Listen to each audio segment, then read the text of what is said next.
My wife cheated on me with her boss, then secretly siphoned off $250, $0 from our joint account to fund her divorce lawyer. Now she's claiming I'm the one stealing because I found the bank statements and want half the estate. I never thought I'd be the guy sitting here, pouring out what happened to me, but honestly, I feel like I've been hit by a freight train and I don't even know where to start. The most shocking part. It all started with something so small, so seemingly insignificant, yet it turned my entire world upside down in a matter of days. One minute, I was just your average guy, working hard, trying to build a life with my wife, Lisa. The next, I was uncovering things that no one should ever have to see, things that made me question everything I thought I knew about her, about us. Lisa always seemed a little bitchy, honestly. She could be charming when she wanted, but most of the time, she had this sharp edge to her words, like she was always on the defensive, ready to cut someone down if they crossed her. She was the type to lie straight to your face if she thought she could get away with it. She'd say she was too busy, or she'd blame her bitchy attitude on stress, but deep down, I knew she was hiding something. Still, I never suspected it was something this big. The signs started creeping in about 2 months ago. She'd come home late from work more often, claiming her boss, a guy named Mark, had her staying late for important meetings or urgent projects. She'd get defensive if I asked too many questions, brushing it off with some snarky remark about how I was just jealous or insecure. But I noticed her phone was always glued to her hand, and she'd hide it whenever I came close. She'd delete texts, change her passwords, and I swear, her behavior got more secretive by the day. Then there was the money. I'm not a fool. I pay attention to our bank statements, and I noticed a strange withdrawal of $250, $0 from our joint account about 3 weeks ago. I thought maybe it was some big investment or an inheritance we forgot about. But no, it was siphoned off in small chunks over the course of a few days, and it was all going somewhere I couldn't trace. When I asked Lisa about it, she just laughed, brushed it off, said it was a business deal she was working on, and told me I was paranoid. That should have been my first red flag, but I was too busy trying to keep things normal. Then one night I came home early from work, something I rarely do, and I saw her phone light up on the kitchen counter. I glanced over and saw a message from Mark. "Can't wait to see you tonight. Get ready." My stomach dropped. I looked at the time, 8:45 p.m., and I knew she'd been out working late again. I felt a cold sweat break out. My mind raced. I felt betrayed, angry, confused. How could she do this? How could she lie so blatantly? That was the moment I knew I had to find out the truth. I didn't want to believe it, but I couldn't ignore the signs anymore. I needed to see what was really going on behind her bitchy smile and clever lies, so I started digging. I went through her emails, her texts, her bank statements, anything I could get my hands on. And that's when I found it, the bank statement showing the $250, $0 withdrawal. I also found evidence of secret meetings with Mark, hotel receipts, and even some late-night calls that she tried to hide from me. The worst part, the money wasn't just for some business deal. No, this was funding her divorce lawyer. I don't know what kind of scheme she cooked up, but she was planning to leave me, and she was using our savings to do it. I was furious. Not just because she cheated on me, but because she was so cold about it, so calculated. She wasn't just having an affair. She was actively taking our money to make sure she could walk away with everything. I felt like I'd been punched in the gut. It was like discovering my wife, the woman I trusted, was a stranger all along. When I confronted her the next day, Lisa didn't even try to deny it. She looked me dead in the eyes and said I was crazy, that I was just jealous and insecure. She called me paranoid, said I was imagining things. But I had all the proof, bank statements, receipts, her own texts. I showed her everything, and her face twisted into this bitchy, defensive mask. She spat out lies, claiming she never cheated, that Mark was just a business contact, that I was just overreacting. But I knew the truth. I could see the guilt all over her face, and I knew I'd never trust her again. It hit me hard, though. The shock, the anger, the betrayal, it all flooded in at once. I felt like I was drowning. I can't even describe the feeling of being blindsided like that after all those years. I thought I knew her. I thought we had something real, but it was all a lie. She was cheating on me with her boss, siphoning off our savings and planning her escape while I was left in the dark, thinking everything was fine. The emotional toll has been brutal. I've gone from feeling numb to pure rage, then sadness, and now I'm just trying to keep my head straight. I keep asking myself how I missed all the signs, how I didn't see this coming. I trusted her. We built a life together, and she just threw it all away for some affair and a quick divorce. I don't know what's worse, the fact that she cheated or that she robbed us blind to fund her escape plan. Either way, I'm done being the victim here. I've got to figure out what to do next. After I found out the truth, everything changed in an instant. It was like my entire world collapsed around me. I had all this evidence, bank statements, hotel receipts, her secret texts, and yet I didn't know what to do with it at first. I just sat there staring at her phone and those receipts, feeling like I was in some nightmare I couldn't wake up from. I kept asking myself, how did I miss all the signs? How could she lie so convincingly for so long? It was like I was blind and now I was paying the price. I remember feeling this wave of intense anger but also this deep, aching sadness. I felt betrayed in a way I never thought possible. Lisa was the woman I loved, the woman I married, and she had been cheating on me with her boss, Mark, for months. And not just cheating. She was actively siphoning off our savings to fund her divorce lawyer, planning to leave me. With nothing. That realization made every bit of trust I had in her evaporate. I felt like I was living someone else's story, like I was watching from the outside. I knew I had to confront her again. I couldn't let her keep spinning her lies, pretending everything was fine. So I called her that night and told her I wanted to talk. Her reaction, typical Lisa, full of attitude, defiance, that bitchy smirk she always wore when she thought she was in control. She told me I was overreacting, that I was making a big deal out of nothing, that I was just jealous because she was more successful than me.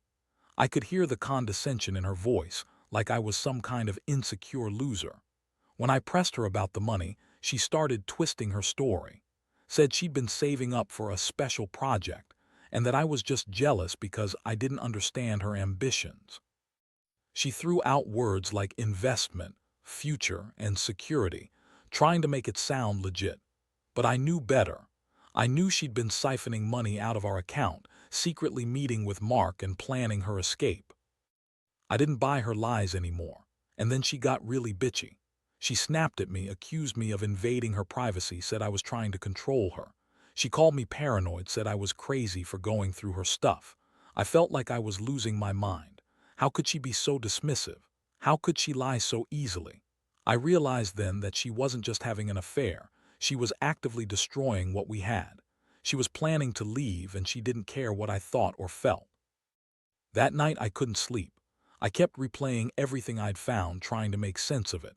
I started thinking about all the good times, all the plans we'd made, and how she'd been living this double life. The betrayal cut so deep.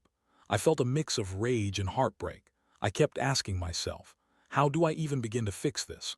Or is it even fixable? The trust was shattered, and I knew I couldn't just pretend it didn't happen. The next morning, I decided I had to take action. I couldn't let her keep lying, keep planning her escape while I was left in the dark. I started by printing out everything I had, bank statements, texts, receipts, and I sat down to think about my next move.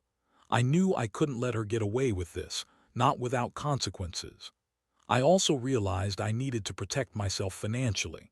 That's when I started looking into our joint account and what I could do to secure my own interests. It was then that I found out she'd secretly transferred a huge chunk of our money, $250, into a separate account. That was the money she was using to fund her divorce lawyer and her new life. I felt like I'd been punched again. The sheer audacity. She was so brazen about it, hiding her plans, siphoning off our savings, and still trying to act like everything was normal. I couldn't believe how cold she'd become. It was like she was willing to destroy us just to get out. I called my lawyer that morning, told him everything, and asked what I could do to protect what was left of our estate. I was furious. How could she do this? How could she lie, cheat, and steal from me all at once? I kept asking myself how I was supposed to move forward from this, knowing she'd betrayed me so completely. But I also knew I couldn't just sit around and do nothing. I had to fight for what was mine. That day, I also started planning my next steps emotionally. I knew I had to get my head together, stay calm, and figure out how to confront her again without losing my shit. I started thinking about what I wanted: justice, clarity, maybe even revenge. I wasn't sure yet, but I knew one thing. I wasn't going to let her get away with this without consequences. She crossed a line, and I was determined to hold her accountable no matter what it took. I realized I was in a war and I had to be strategic. I couldn't let her manipulate me anymore. The next move was mine, whether it was legal, financial, or emotional. I just knew I had to act fast before she managed to drain even more of what was ours. And deep down, I was already plotting how I'd get my revenge, how I'd make her pay for what she'd done. This wasn't just about the money anymore. It was about her betraying everything we built. And I wasn't going to let her walk away without consequences. The more I dug into her financials, the angrier I got. It was one thing to find out she cheated on me, but seeing how calculated her betrayal was, how she siphoned off our savings to fund her divorce lawyer, her new life, made my blood boil. I couldn't believe I'd been so blind. She'd been living a double life right under my nose, and I'd been too stupid or too trusting to see it. That $250, $0 wasn't just some random amount. It was our safety net, our future, and she'd taken it like it was nothing. I remember sitting at my kitchen table, staring at the printed bank statements, feeling the weight of it all. I kept asking myself, how do I even begin to fight this? I knew I had to do something, but I was also scared. Scared of losing everything, scared of what she might do next, scared that I'd be left with nothing but heartbreak and betrayal. But I also knew I couldn't just roll over and let her walk away with my life savings, with her plans to divorce me and start fresh with. Mark, that's when I decided to get legal advice. I called a lawyer I found through a friend, someone who specialized in financial disputes and divorce cases. I explained everything: her affair, the siphoning of our money, her plans to leave me. The lawyer listened carefully, then told me I had a chance to challenge her actions, especially since I had proof of the unauthorized withdrawal and her secret meetings. He warned me it wouldn't be easy, but I had to act fast before she drained even more. I also started talking to a financial advisor. I needed to understand my options. Could I freeze the account? Could I get a court order to prevent her from taking any more money? The advisor explained that I could file for an emergency injunction, which would temporarily freeze our joint accounts and stop her from transferring any more funds. That was my immediate goal: to put a stop to her plans and protect what was left. Meanwhile, I started gathering all the evidence I could find: screenshots of her texts with Mark, hotel receipts, emails, bank statements. I wanted everything documented. I also reached out to some friends who knew her better than I did. People who might have seen her acting strange or heard her talking about the divorce. I needed allies, even if just to confirm my suspicions. The emotional roller coaster was brutal. I swung from fury to despair to moments of clarity. Every time I thought about her lying, cheating, siphoning money, I felt like I was losing my mind. I kept replaying our last conversation, her smirk, her dismissive attitude. It was like she was already gone, already planning her new life, while I was left to pick up the pieces. I couldn't understand how she could be so cold, so calculating. The betrayal cut deep, and I realized I'd never see her the same way again. One thing that kept me going was the thought of revenge. Not just financial, but emotional. I wanted her to feel what I was feeling: betrayed, humiliated, powerless. I decided I'd make her regret this somehow. I started thinking about ways to expose her, to make her pay for what she'd done. I wasn't just going to sit there and let her walk away with everything. No, I'd fight for what was rightfully mine, and I'd come up with a plan to make her regret. The day she ever crossed me, I also started secretly recording her. Little things: her phone calls, her conversations with Mark, her sneaky meetings. I knew I'd need concrete proof if this went to court. The more I gathered, the more I realized how cunning she'd been. She hidden her tracks well, but I was determined to find every single one. I couldn't let her get away with it, not without consequences. I knew the first step was to get that court injunction.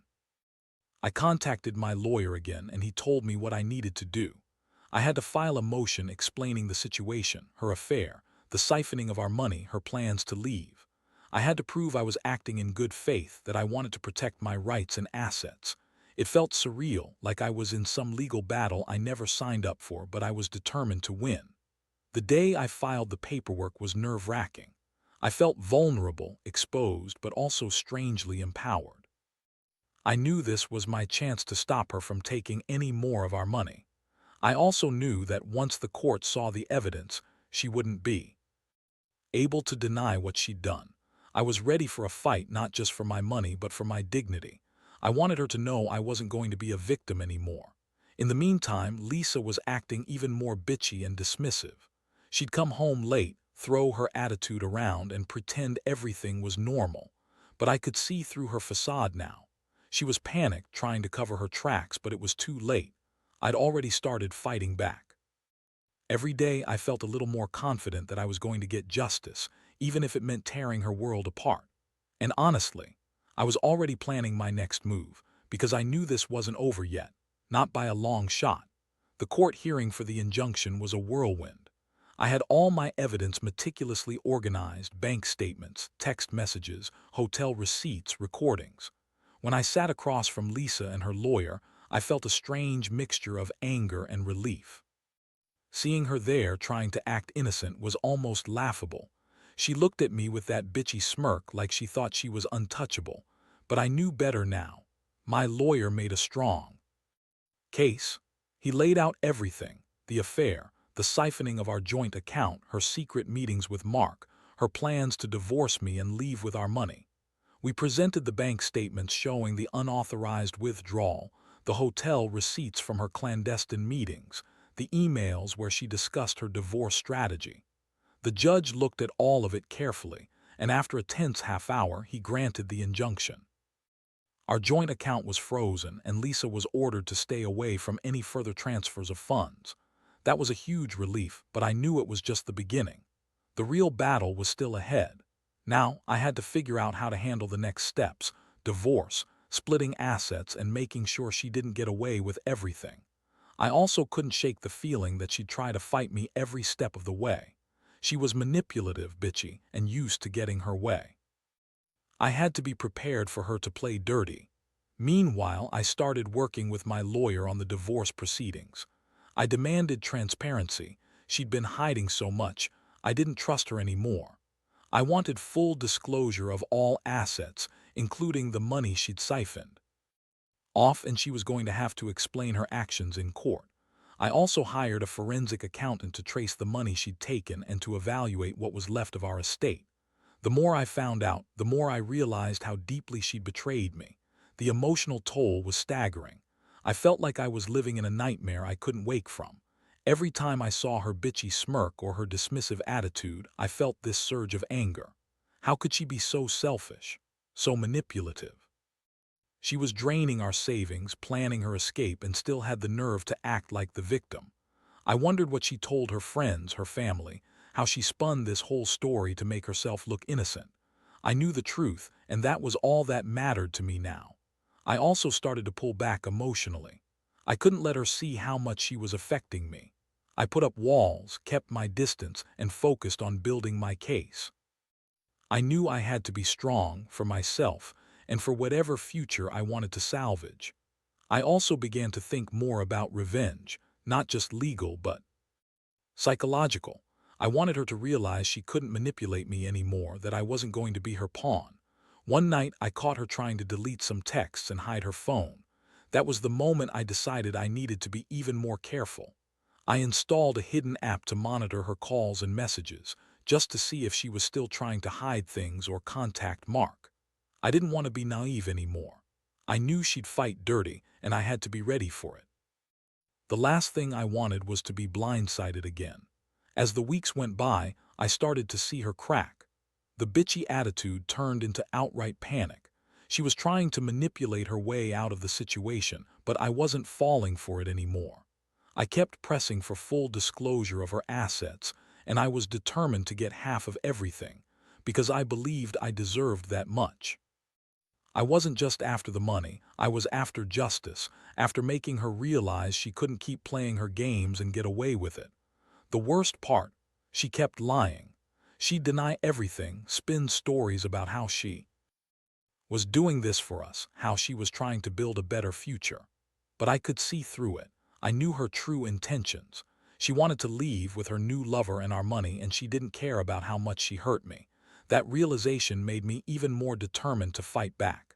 I started talking to friends and family, telling them what was happening. I needed support, and I needed people to see the truth. Some thought I was overreacting, but most understood. They saw how she'd been acting, bitchy, dismissive, manipulative, and told me to stand my ground.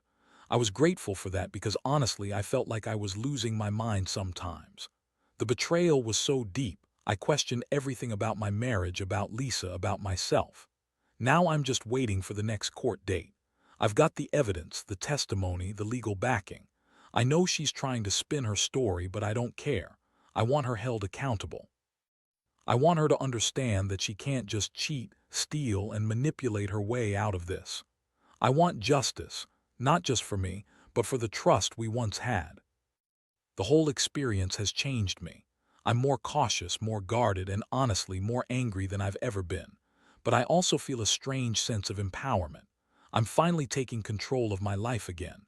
I don't know exactly what will happen next, but I know one thing for sure. I won't let her get away with destroying everything we built. Not without a fight. As the legal process moved forward, I could feel the pressure mounting. Lisa's attitude didn't improve. If anything, it got worse. She became more bitchy, more dismissive, trying to act like she was the victim, like I was the one making everything difficult. But I knew better. I saw through her act now. She was panicked, desperate to salvage what little she had left, her reputation, her freedom, her ability to walk away with our money. And I was determined not to let her. I started digging into her contacts, her emails, her phone records more aggressively. I wanted to see if she was still trying to contact Mark or anyone else to cover her tracks. I installed a monitoring app on her phone, discreet, hidden, and checked her messages daily. Sure enough, she was still sneaking around, trying to hide her tracks. She'd delete texts, block numbers, but I was always one step ahead. I had her almost paranoid, and that felt good. I knew she was scared I'd uncover everything, and honestly, that was exactly where I wanted her. Meanwhile, I kept pushing for a full accounting of the estate. I demanded a detailed list of what she claimed was hers, what I was entitled to, and what she'd hidden. She threw tantrums, called me paranoid and controlling, but I didn't care. I had proof of her secret accounts, her illicit transfers, her meetings with Mark. I knew she'd lied about everything, and I was determined to expose her in court. The divorce proceedings were a roller coaster. She tried to manipulate the process, playing the victim, claiming I was trying to cheat her out of her rightful share. But I had all the evidence on my side. I knew her plans, her lies, her manipulations. I hired a private investigator to follow her sometimes, just to see if she was still up to something. Turns out, she was still trying to contact Mark, trying to coordinate her escape. It was clear she was desperate, and her bitchy facade was cracking. One day, I confronted her directly. I told her I knew about her secret accounts, her meetings, her plans to leave. I told her I had all the evidence and I wasn't going to let her get away with it. Her reaction: she snapped, called me paranoid, accused me of invading her privacy, and threw a fit. She said I was trying to ruin her, that she'd done nothing wrong. But I had everything on her now. The truth was out, and she knew it. That night I sat alone in my apartment, feeling a strange mix of satisfaction and emptiness. I'd fought hard, played dirty if I had to, but I'd also learned a lot about her manipulative nature, her greed, her total disregard for anyone but herself. I realized that the woman I married was gone long before I found out about her affair and her money schemes. She was a different person, selfish, bitchy, and willing to destroy everything to get what she wanted. I also thought about what I wanted next. I knew I had to prepare for the final court hearing, for the settlement, for the inevitable fight over the estate. I started drafting a plan, how I'd present my case, how I'd show the court her lies, her manipulations, her betrayal. I wanted her to feel the weight of her actions, to see the damage she'd done not just to me but to our marriage and our future. Most of all, I wanted her to understand that I wasn't going to be her victim anymore. I was done playing nice. I'd fought for my rights, for my dignity, and for the truth. I knew she was trying to spin her story, to paint herself as the innocent victim, but I had the evidence to prove otherwise. I was ready for the final showdown, and I was going to make sure she paid for every lie, every dollar she stole, and every moment of pain she caused. The emotional toll was still there. I felt betrayed, angry, exhausted. But I also felt stronger than I had in months. I was finally taking control of my life again. No more secrets, no more lies. I'd face whatever came next head-on. I was preparing myself for the battle, knowing that once this was over, I'd finally have a chance to rebuild, without her bitchy smirk, without her manipulations, and without her stealing my future. This was my fight, and I wasn't backing down. The final court hearing felt like the culmination of everything I'd been fighting for. I sat there, clutching the folder with all my evidence, bank statements, recordings, emails, and watched Lisa's bitchy smirk falter as the judge scrutinized her. She tried to act innocent, claiming she was only doing what was best for herself, that I was trying to manipulate her, but I had the proof, clear, undeniable. When my lawyer presented the evidence of her secret accounts, her illicit transfers, and her meetings with Mark, her composure cracked. She looked visibly panicked, her bitchy facade slipping away just enough for me to see the truth behind her eyes. The judge didn't hold back. He ordered her to pay back the siphoned $250, $0 plus interest, and to disclose all remaining assets. He also awarded me a significant portion of the estate, more than I'd expected, recognizing her deception and betrayal. As the court confirmed her loss of certain rights to our shared property, I felt a strange mixture of relief and exhaustion. It was over, at least in the legal sense. The nightmare was finally coming to an end. Walking out of the courtroom, I felt lighter, yet emotionally drained. I knew Lisa wasn't going down without a fight, but I'd made sure she'd pay for her actions. I'd won the battle, but the war, at least the personal one, was far from over. I had to rebuild my life from the wreckage she'd left behind. Still, I felt a strange sense of closure, knowing I had fought for what was rightfully mine and that I had exposed her for who she truly was, a manipulative, greedy, bitchy woman who thought she could get away with anything. In the months that followed, I focused on healing. I cut ties with Lisa completely, changed my phone number, and started building a new life, one without her. I found new friends, reconnected with family, and even started therapy to deal with the emotional scars. The betrayal had cut deep, but I refused to let it define me. I learned a lot about trust, about betrayal, and about my own resilience.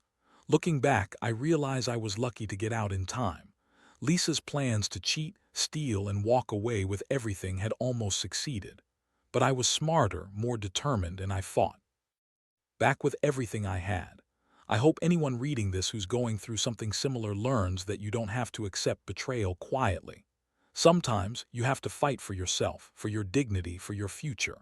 Trust is fragile, and when it's broken, you have to be willing to do whatever it takes to set things right. Now, I'm finally moving on, better, stronger, and more cautious. I still get angry sometimes, remembering how she lied, manipulated, and stole from us. But I also know I'm free from her bitchy, manipulative shadow.